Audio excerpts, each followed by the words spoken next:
बिस्मिल्लाहिर्रहमानिर्रहीम। अस्सलाम वालेकुम दोस्तों, वेलकम करते हैं इमरान ऑफिशियल में। वो तमाम मेरे भाई जो सऊदी अरब का सफ़र करना चाहते हैं, मुतवज्जो हो। इस टाइम जो कोरोना के जो हालात चल रहे हैं सऊदी अरब में बहुत ज़्यादा ख़तरनाक है।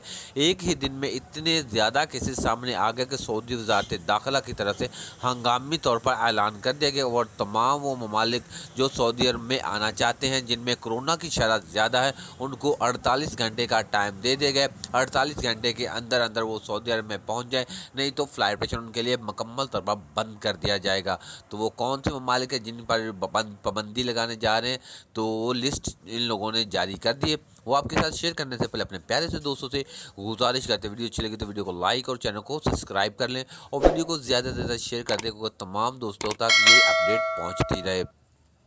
तो बात जो है सऊदी वजारत दाखिला की तरफ से जो लिस्ट जारी की गई है, वो पाकिस्तान, इंडिया, बांग्लादेश, जिसमें भी कोरोना की जो शरह ज़्यादा है, इनके उनके लिए पाबंदी आयद करने लगे हैं। सिर्फ अभी तक जो नाम इन लोगों ने शो नहीं किए, लेकिन 48 घंटे का सिर्फ टाइम दिया है। अगर इस तरह की जो कोरोना की शरह इसी तरह 1700 800 केसेस बढ़ती रही, तो 48 घंटे के अंदर सऊदी अरब फ्लाइट प्रेशर मुकम्मल तौर पर बंद कर देगा और किन ममालिक में कोरोना की शरह ज़्यादा होगी उनके लिए सबसे पहले बंद किया जाएगा।